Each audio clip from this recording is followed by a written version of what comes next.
All right, welcome once again to the Friday Beer Break, brought to you by the Beer Market. They've got live music Thursday through Saturdays, and then the Rock and Roll Brunch on Sundays, joined, as always, by Chris Schreier from the TorontoBeerBlog.com. I love this beer because I'm a huge fan of Dunkel's. Tell us more about it. Yes, this is Erdinger. This is a German, real German, not German stuff. This is German, Erdinger, I think. Erdinger. My apologies to my German Dinger friends. is in it. It's Dinger. funny. Yeah, it makes me giggle. It's their Dunkel. Dunkel means dark. Those efficient folk. This is the dark one, as opposed to the light one. Not as dark as Schwarze, which would be the black beer. But that's Dunkel. Yeah. Within 20 years, everyone will be speaking German. Or a Chinese-German hybrid. But this is the Dunkelweiss. So this is a wheat beer.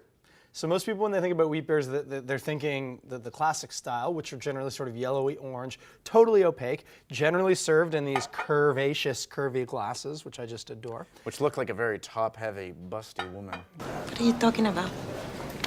But anyway, this is the dark version of it, so they've used dark malts in there. What's with the malts? Explain the malts. The bigger thing with malts is how they're processed after the fact. So at its very most basic, malt is barley kernels, which gets the process of germination starts. And so the starch in it begins to convert to sugar. A bit of the plant called the endosperm comes out. At that point, they dry it in a kiln. If you simply dry it, you've got like pale malt. The longer it's in the kiln, those sugars will start to caramelize, what's known as the Maillard reaction. Maillard reaction? I never know how to say that. So is it when you're roasting them to get them a bit darker, is it when you roast them all the way you get like the Schwarze beers? The darker you roast them, so the it's blacker all they the get. malts. Yeah, so the color's coming all from the malts. I'm going to let you pour yours. Because, yeah, I was going to say, way to go there, head champion. No, you want a We're generous... just full of awful jokes today. Dingle, spermatopes, and head, which of course we're just referring to the organ on the top of your neck. I did not and never would mean what some people have inferred I meant. So glad my kid doesn't watch these. No, you want to pour a generous head on a wheat beer. That's a standard thing. That's actually part of the reason why it's got such a nice curvy top. Let's hope to fill it up with plenty of head. But no, so getting back to the malts, the longer you kiln them, you roast them, the darker they get, the more caramelly they get. That'll add color, but it also changes the flavor. Obviously, caramelized sugar tastes different than uncaramelized sugar. Longest pour in history, by the way. It took forever. I did everything I could.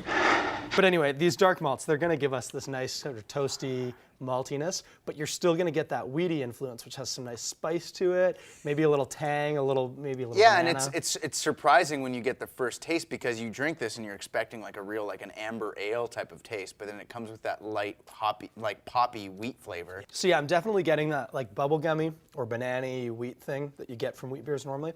The spices. Banana.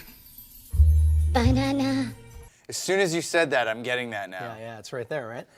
The spices are a little bit more subdued. Sometimes they're a little bit more prevalent, and you get things like pepper or coriander or clove or whatever.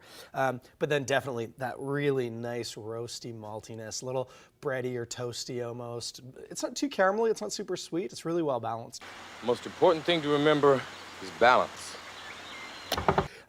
It's funny because we were saying before we started to roll on this that we think of Dunkels as like fall beers or winter beers because they're darker. I was about to get to that. And actually off camera we actually have a bottle here of the Erdinger Weiss.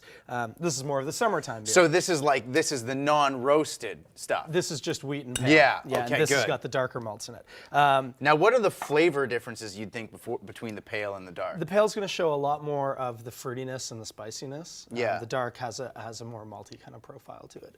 And that's going from memory. I haven't had an Erdinger Weiss beer in years, probably. It's been a while.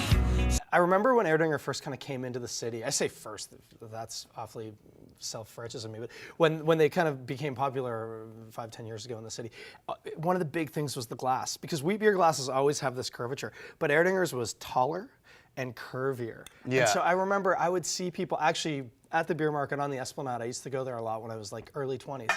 You would see people ordering it with no idea what it was. They just loved the glass so much. They were like, I want that tall, curvy thing. Not very subtle, are they? No, they are not. and it was phenomenal. Anyway, we're saying these are both available at the beer market right now. We can't remember which one, but one of them isn't listed on the menu. But if you want the Dunkel and it's not on the menu, ask for it because they do have it, and the Weiss beer is there as well.